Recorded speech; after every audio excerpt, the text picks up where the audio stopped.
கௌரவ சபாநாயகர் அவர்களே, போக்குவரத்து, நெடுஞ்சாலைகள், துறைமுகங்கள் மற்றும் சிவில் விமான சேவைகள் அமைச்சரும் பாராளுமன்ற சபை முதல்வருமான கௌரவ விமல் ரத்நாயக்கா அவர்களை இன்று கேட்பதற்கு, இரண்டாம் உலகப் போரின் போது பிரித்தானிய வான்படையின் பயன்பாட்டுக்காக உருவாக்கப்பட்ட இலங்கையின் இரண்டாவது பன்னாட்டு விமான நிலையமான யாழ்ப்பாணம் பலாலி சர்வதேச விமான நிலையம் வரலாற்று பாரம்பரியம் மிக்க வடக்கு கிழக்கின் அடையாளமாக பார்க்கப்படுகிறது. விமான நிலையம் ஊடாகவே ஏர் சிலோன் நிறுவனத்தினுடைய முதலாவது விமான பயணம் ரத்மலானையிலிருந்து சென்னைக்கு நடத்தப்பட்டது.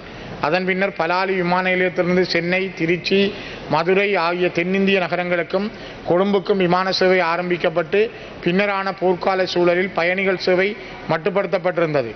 போருக்கு பின்னர் இந்திய அரசின் நிதியுதவியில் முதல் கட்ட அபிவிருத்தி மேற்கொள்ளப்பட்டு தற்போது இவ்விமான நிலையம் மீள் இயக்கப்பட்டு வருகின்ற போதும் தற்போது பயன்பாட்டில் உள்ள விமான ஓடுபாதையை மேலும் 1 கிலோமீட்டர் நீளத்துக்கு விரிவாக்கும் பட்சத்தில் A320 ரக விமானம் உள்ளிட்ட ஆக குறைந்தது 180 பயணிகளை ஏற்றக்கூடிய விமானங்கள் பலாலி விமான நிலையத்துக்கு நேரடியாக வந்து தரையிறங்கும் நிலையை உருவாக்கி அதன் மூலம் புலம்பெயர்ந்தோரும் வெளிநாட்டு சுற்றுலா பயணிகளும் இந்த விமான நிலையம் ஊடாக வருகை தருவதற்கான வாய்ப்புகளை அதிகரிக்க முடியும்.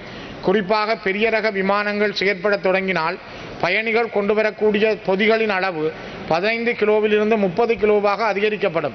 இதனால் வடக்கு கிழக்கிற்கு வருகை தரும் வெளிநாட்டவர்களின் தெரிவாக பலாலி விமான நிலையமே முன்னுரிமை பெறும். இதன் மூலம் வடக்கு கிழக்கு மாகாணங்கள் வளர்ச்சியடைவதுடன் நாட்டின் வருமானமும் அதிகரிக்கப்படும்.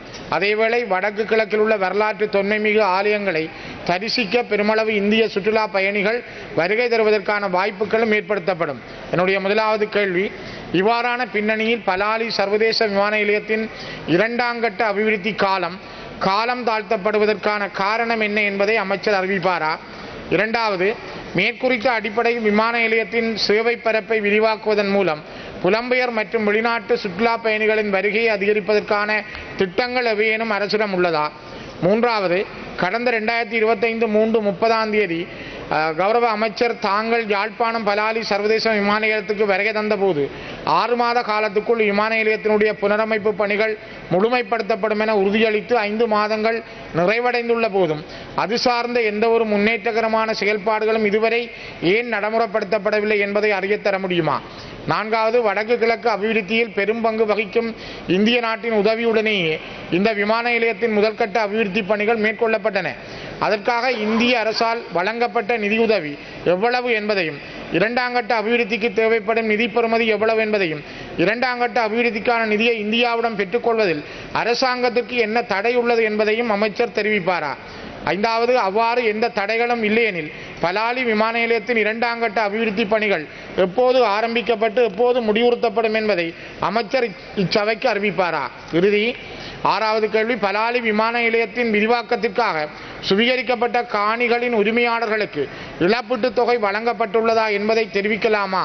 ஆமெனில் இதுவரை எத்தனை பேருக்கு இவ்வளவு தொகை இழப்பீடு வழங்கப்பட்டுள்ளது என்பதையும், இன்று வரை இழப்பீட்டுத் தொகை வழங்கப்படாதவர்கள் எத்தனை பேர், அவர்களுக்கான இழப்பீடு வழங்கப்படாமைக்கான காரணம் என்ன என்பதை அமைச்சர் அறிவிப்பாரா? மிக முக்கியமாக நான் சொல்வது, ஏற்கனவே இந்த விமான நிலையம் விஸ்தரிப்பதற்காக பல பேரிடம் காணிகள் சுவீகரிக்கப்பட்டிருக்கின்றன. அதற்கான நட்டஈடுகள் இதுவரை வழங்கப்படவில்லை என்பதை அந்த மக்கள் தெரிவிக்கிறார்கள். அதனை விட இந்த பயணிகள் வருகிற பொழுது 15 கிலோ தான் கொண்டு வரலாம் என்ற வரையறை இருப்பதனால் அவர்களுடைய பெருமளவான பொருட்களை கொண்டு வர முடியாமல் ஏனைய இடங்களிலே 30 கிலோவுக்கு அனுமதி இருக்கிற பொழுது அங்கு 15 கிலோவாக இருக்கிறது. அங்கே இருக்கின்ற விமான ஓடுபாதையை கொஞ்சம் கூட்டினாலே இந்த நீங்கள் சொல்கிற நாங்கள் கேட்குற இந்த 320 ரக விமானங்கள் 180 பயணிகள் வரக்கூடியதாக இருக்கும். ஆகவே நீங்கள் நல்ல உத்தரவாதங்களை தந்திருக்கிறீர்கள். நான் நினைக்கிறேன், ஒரு கால வரையறையை நீங்கள் சொன்னால் அதுக்குள் விரைவாக இதனை முடித்து தருவீர்களானால் வடக்கு கிழக்கிலே மட்டுமல்ல இந்த நாட்டுக்கும் அந்நிய செலாவணியை தரக்கூடிய ஒரு நல்ல விமான நிலையமாக இது மாறும். அதற்கான உங்களுடைய விடையை நான் எதிர்பார்க்கிறேன்.